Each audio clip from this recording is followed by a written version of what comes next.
জনাব তারেক রহমান, আপনাকে আমাদের অনুষ্ঠানে স্বাগত জানাই। আপনি আমাদের শুভেচ্ছা এবং কৃতজ্ঞতা জানবেন। আপনি আসলে রাষ্ট্রের সর্বোচ্চ ক্ষমতায় বা রাজনীতির জায়গায়, দেশ পরিচালনায়, সেগুলিতে আপনি আসলে আসতে চেয়েছিলেন কিনা, চান কিনা, বা ওই জায়গা থেকে? যদি চাইতাম খালেদ, যদি চাইতাম, তখন যখন মিলিটারি আমার বাসায় এসে বসে রইল সারা রাত আমাকে রাজি করানোর জন্য, আমি তো লুফে নিতাম। রাজি করানোর জন্য বসে থাকতে হবে কেন? আমি যদি ক্ষমতায় চাইতাম বলে আর চলেন চলেন, কি করতে, কি কোন জামাটা পড়তে হবে দেখিয়ে দেন, এখনই যাচ্ছি। আমি তো সেটা করিনি। তাদের সঙ্গে তর্ক করেছি, সারা রাত ধরে তর্ক করেছে যে না ভাই, আমাকে দিয়েন না, আমি এই কাজের উপযুক্ত না, আপনারা অন্য লক্ষ্য যান। তারা আমার উপরে মন ঠিক করে ফেলেছে আমাকে নিতে হবে। আমি বারে বারে বলতেছি তাদেরকে, তারা নিরাশ হয়ে ফিরে গেল, বললো যে সকালবেলা আবার আসবো, সকালবেলায় আসলে তখন আপনি আমাদেরকে বলেন যে রাজি আছেন। আমি বললাম না, সকালবেলা আসলে একই কথা পাবেন, কারণ আমি তো এটা এমন কিছু না যে মনের মধ্যে সন্দেহ রেখে, দ্বন্দ্ব রেখে আপনাদেরকে বলছি, অত্যন্ত পরিষ্কার ভাবে আপনাদের কাছে বলছি। ঠিক আছে, তা না হলে তো আমি সঙ্গে সঙ্গে রাজি হয়ে যেতাম। কে ছাড়ে যাও আপনাকে? দেশের পুরো সরকারের প্রধান হবার জন্য আহ্বান জানাচ্ছে বাংলাদেশে এরকম কয়জন মানুষ আছে বলবো যে না, আমি এই দায়িত্ব গ্রহণ করব না? আমি তো করলাম সেটা। এখন আমার নামে বলা হচ্ছে 10 বছর চেয়ে। আমি বছর নিয়ে তো প্রশ্নই উঠে না। প্রশ্ন হচ্ছে আগামীকাল সকালবেলা আপনি শপথ গ্রহণ করবেন, এই কথা। আমি বলছি না, করবো না। এরপরে তো কয় বছর, কয় কাণ্ড। আমি 10 বছর দিয়ে কি করবোটা কি? আমি 10 বছর দিয়ে, আমি তো বলছি আমি এই কাজের জন্য নই। দেশে আমার দেশ পরিচালনা করা আমার দায়িত্ব না, আমার কাজ না। আমি জানি না এটা কিভাবে করতে হয়। আমি যেটা জানি সেটা করি। Makes sense. আপনার মেয়ে মনিকা ইউনুস সম্প্রতি একটি সাক্ষাৎকার দিয়েছেন CNN-এ। সেখানে আমি তাকে একটু যদি অনুবাদ করি তাহলে সেরকম পড়তে পারবো, যে আমি তাকে উদ্ধৃত করছি যে কোনো এক সময় প্রধানমন্ত্রী শেখ হাসিনা ও ডক্টর ইউনুস একসঙ্গে কাজ করেছেন। আমি আশা করি সেই সময়টা আবার ফিরে আসুক, শুধু গ্রামীণ কিংবা সংশ্লিষ্ট সব প্রতিষ্ঠানগুলোর ভালোর জন্যই নয়। যদি তারা আবারও একসঙ্গে কাজ করেন তাহলে সেটা চমৎকার হবে।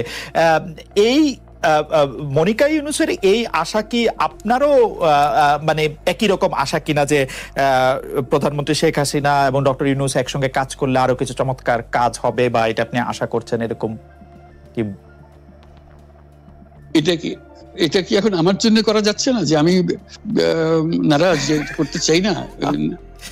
তুমি ভাবখানা এমন করছো যে আমি আপত্তি করছি, আমি কাজ করতে চাই না। আমাকেও যে বললাম চোর বদমাইশ করে রেখেছে, সেখানে কাজ করার তো কথাই উঠছে না। আমার নাম উঠলেই ওনার রাগ উঠে যায়। আমাকে সুদখোর না বললে ওনার মন তৃপ্ত হয় না।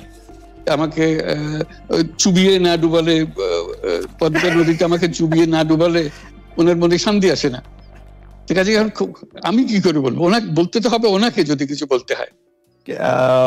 পদ্মা নদীর কথাটা যখন উঠলই, পদ্মা ব্রিজ সম্পর্কে যে কথাটা সরকারের উচ্চ মহল থেকে এটা বলা হয় যে আপনি আপনার ক্ষমতা ব্যবহার করে বা আপনার পরিচিতি ব্যবহার করে বা আপনার যে একটা সাংঘাতিক রকমের গ্রহণযোগ্যতা সারা দুনিয়াতে আছে, যেটি আসলে ওয়ার্ল্ড ব্যাংক সহ অন্য জায়গায় আছে, সেটি দিয়ে আসলে আপনি পদ্মা সেতুটা বাংলাদেশ যাতে ঋণ না পায় সেটির জন্য আপনি চেষ্টা করেছেন। এই ব্যাপারটা নিয়ে কি আপনি একটু কিছু বলবেন, যে এটা আপনার বিরুদ্ধে একটা অভিযোগ? কি বলবো, এটা বলো। এটা হাস্যকর একটা কথা, মুখ থেকে বলে ফেললো চোর ডাকাতের মতো। এটাও আরেকটা বলে ফেললো, এটাই সত্য হয়ে গেল। আমরা যে বারে বারে বিবৃতি দিলাম তখন এটা প্রশ্নই ওঠে না। আমরা বাংলাদেশের নাগরিক হিসেবে আমরা গৌরবান্বিত যে এই পদ্মা সেতুর উপরে আমরা একটা সেতু বানাতে পারবো, এটার জন্য আমরা সবাই চাই। কাজে এটা তো বিরোধিতা করার তো প্রশ্নই ওঠে না। কেন বিরোধিতা করবো? দেশে যে একটা বড় রকমের ঘটনা ঘটতে যাচ্ছে সেটা তো আমরা সবাই সমর্থন করেছি। তিনি বলেই চললেন। এখন একজনে বলতে থাকলে তো আমার করার কিছু তো নাই। উনি এত শক্তিধর যে এখানে আমার কথা তো কিছুই থাকে না। ওনার সব সরকারের যাবতীয় প্রচার যন্ত্র ওনার হাতে। আমার তো আমার গলার যত তীক্ষ্ণ। আপনি তো কথা বলেন না, বললে তো নিশ্চয়ই আপনার সাথে না। একটি প্রশ্ন আসছে যে পদ্মা সেতুর যখন উদ্বোধন করা হবে তখন কি আপনাকে নিমন্ত্রণ জানানো হয়েছিল? মানে রাষ্ট্রের পক্ষ থেকে এরকম বলা হয়েছিল যে আপনাকে নিমন্ত্রণ জানানো হবে, বা আপনি মনে আছে কিনা? মনে পড়ে না এরকম করছে। আচ্ছা, গ্রামীণ ব্যাংকের আপনি যখন মানে গ্রামীণ টেলিকমটা আপনি প্রতিষ্ঠা করেন, সেই সময়ে গ্রামীণ টেলিকমের সাথে গ্রামীণ ব্যাংকের সম্পর্কের যে বিধিমালা, সেই বিধি কি আপনি যখন চলে এসেছেন গ্রামীণ ব্যাংক থেকে সেটি পরিবর্তন করা হয়েছিল? তো সেই পরিবর্তনটি মানে পরিবর্তনটির জায়গাটা যদি আমাদের একটু পরিষ্কার করতেন। পরিবর্তন ছিল যে আগে এটা নমিনেট করতে পারতো গ্রামীণ ব্যাংক, চেয়ারম্যান পদের জন্য একজন লোক নমিনেট করতে পারতো।